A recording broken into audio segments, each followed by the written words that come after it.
اس امر کی مزید وضاحت علامہ نابلسی رحمۃ اللہ تعالی علیہ نے مطالب وفیہ میں فرمائی ہے کہ وہ امور جو ہر مکلف پر یعنی عاقل بالغ مسلمان پر انبیاء مرسلین علیہ الصلوۃ والتسلیم کے حق میں فرض ہے جاننا اور ان کی معرفت رکھنا لازم ہے، اور جن کا ثبوت ان نفوس قدسیہ کے حق میں ضروری ہے، یعنی مخلوق کی صفات کمال اور ایسے امور کو جاننا جو ان کے حق میں محال ہیں یعنی نقائص و رذائل، اور ایسے امور کو جاننا جو ان کے حق میں ممکن ہے یعنی وہ انسانی اخلاق جن میں نہ کمال ہو نہ نقصان، یعنی تین طرح کے مسائل ہوئے، تین طرح کے امور ہوئے، ایک وہ امور جو صفت کمال رکھتے ہیں، اور ایک وہ امور جو نقائص و رذائل سے متعلق ہیں، جو کمی ہے، کوتاہی ہے، جن میں نقص ہے، اور ایک وہ امور جو جواز کے حد تک ہیں، جن میں نہ کمال ہو نہ نقصان ہو۔ تو یہ تین امور ہیں، اور ان تینوں امور کو انبیاء مرسلین علیہ الصلوۃ والتسلیم کے حق میں جاننا اور ماننا فرض ہے۔ اگر صفات کمال ہیں تو ان صفات کمالیہ کو اللہ جل شانہ کے بعد دوسری تمام مخلوق سے زیادہ انبیاء مرسلین کے حق میں ماننا کہ وہ بدرجہ اتم انبیاء مرسلین میں موجود ہیں، اور اگر وہ صفات محال کے قبیل سے ہوں یعنی ان میں نقص ہو، کمی ہو، تو نقصان ہو، پھر ایسی صورت میں اللہ جل شانہ کو جتنا ان صفت نقصان سے بری جانتے ہیں، اللہ جل شانہ کے بعد پھر ان صفات سے انبیاء مرسلین علیہ الصلوۃ والتسلیم کو بری جاننا دوسرے انسانوں کی بنسبت۔ اور تیسرے جو امور ہیں جن میں نہ کمال ہے نہ نقصان ہے، وہ انبیاء مرسلین علیہ الصلوۃ والتسلیم کے حق میں اس کا اعتقاد اس انداز میں رکھنا کہ وہ جائز ہیں، یہ ضروری ہے۔ لہذا پتہ یہ چلا کہ انبیاء مرسلین علیہ الصلوۃ والتسلیم کو تمام صفات کمال میں دوسرے تمام انسانوں سے ممتاز اور عرف و اعلیٰ جاننا یہ لازمی اور ضروری ہے اللہ جل شانہ کے بعد۔ اور صفات اور وہ امور جو محال ہیں، جس میں جو صفات نقصانیہ ہیں، ان کو تمام انسانوں سے زیادہ انبیاء مرسلین علیہ السلام کی شان میں ماننا یعنی محال ماننا لازمی اور ضروری کہ وہ مبرہ ہیں، منزہ ہیں، پاک و صاف ہیں، یہ ماننا ضروری ہے۔ یہ علامہ نابلسی رحمۃ اللہ تعالی علیہ نے فرمایا ہے۔ من يجهل ما يجب للنبي او يجوز او يستحيل عليه آخره۔ کل کے درس میں یہ عرض کیا گیا تھا کہ رسالت جو کہ ایمان کا دوسرا رکن ہے، اس باب میں ایسے امور کا ذکر ہوتا ہے جو انبیاء و مرسلین بالخصوص حضور رحمت للعالمین صلی اللہ علیہ وآلہ وسلم کی ذات پاک کے متعلق رکھنا عقیدہ پڑتا ہے اور جاننا ضروری ہوتا ہے۔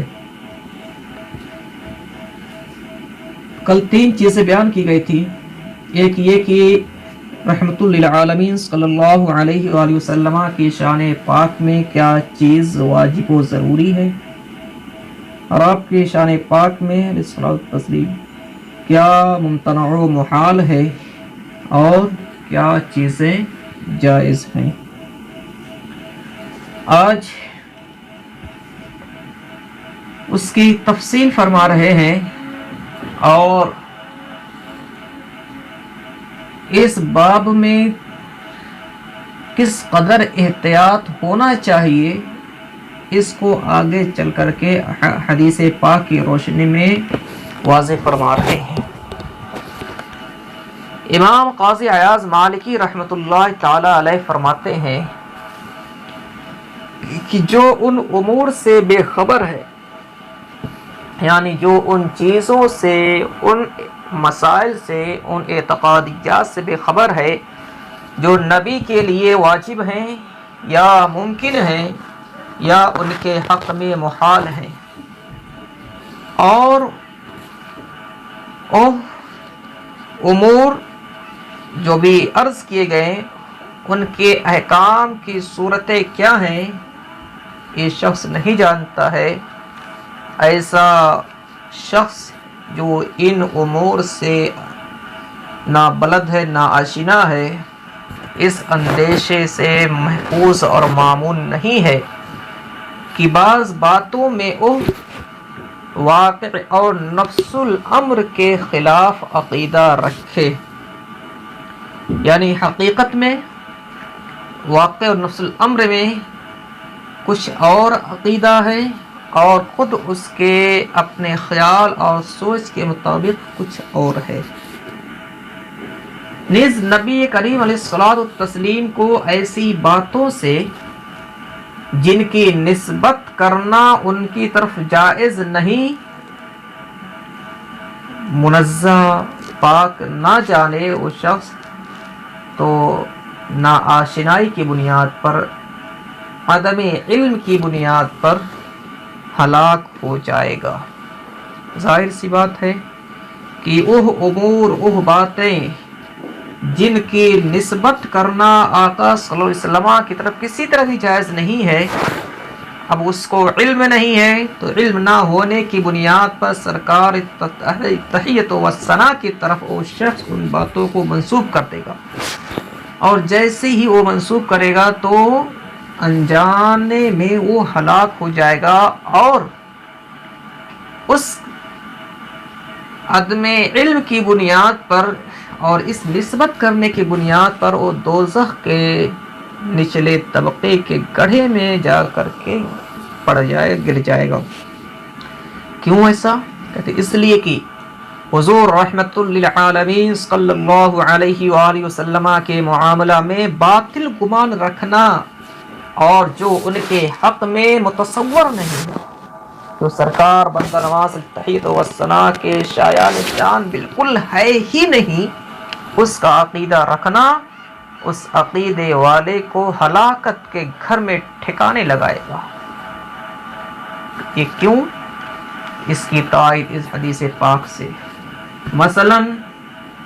نبی کریم علیہ تحیت و ثنا کو تمام تہمتوں سے منزہ اور پاکیزہ جاننا ہے۔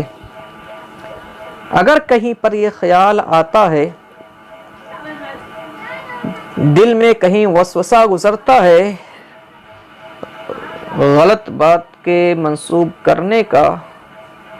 تو اس کا دفع کرنا لازم اور ضروری ہے۔ فرماتے ہیں امام قاضی عیاض مالکی رحمۃ اللہ تعالی علیہ، اسی وجہ سے نبی کریم علیہ الصلوۃ والسلام نے وہ احتیاط برتی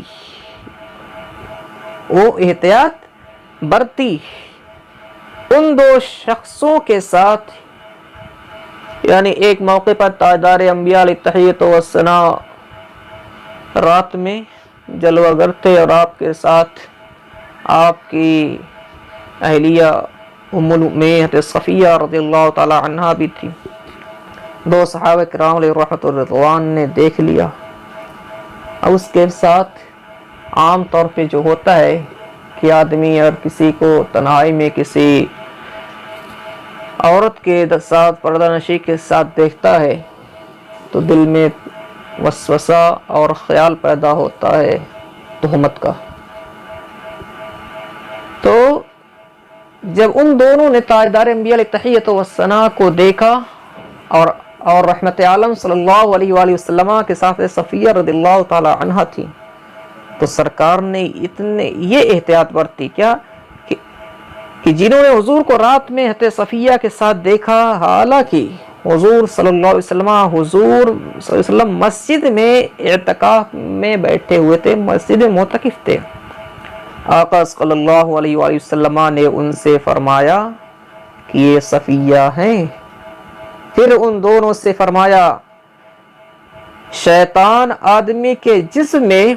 اس کے خون بہنے کی جگہ میں پیر جاتا ہے، گردش کرتا ہے، دوڑتا ہے، اور مجھے یہ ڈر ہوا کہ وہ تمہارے دلوں میں کچھ ڈال دے کہ تم ہلاک ہو جاؤ۔ مزید اس کی تفسیر علامہ خطابی رحمۃ اللہ تعالی فرماتے ہیں کہ حضور صلی اللہ علیہ وآلہ وسلم کو ان دونوں پر کفر کا اندیشہ ہوا اس صورت میں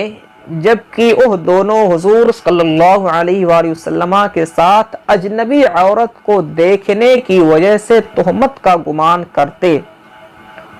لہذا حضور اقدس صلی اللہ علیہ وآلہ وسلم نے ام المؤمنین صفیہ رضی اللہ تعالی عنہ کے ساتھ میں ہونے کی خبر دینے میں جلدی فرمائی۔ دین کے معاملے میں ان دونوں کے ساتھ خیر خواہی کے طور پر اس سے پہلے کہ وہ ایسی باتیں پڑھیں جس کی وجہ سے ہلاک ہو جائیں۔ اب اس حدیث پاک سے واضح ہوا کہ انبیاء و مرسلین علیہم الصلوۃ والتسلیم بعموم اور بالخصوص حضور رحمت عالم صلی اللہ علیہ وآلہ وسلم کے متعلق جو چیزیں واجب اور ضروری ہیں ان کا بھی پورا علم ہونا چاہیے، اور جو چیزیں ممتنع اور محال ہیں اس کا بھی علم ہونا چاہیے، اور جو چیزیں جائز ہیں ان کا بھی علم ہونا چاہیے۔ علم نہ ہونے کی بنیاد پر سرکار صلی اللہ علیہ وآلہ وسلم کی طرف کوئی ایسی بات منسوب کر دے جس کی وجہ سے وہ جہنم میں جھونک دیا جائے۔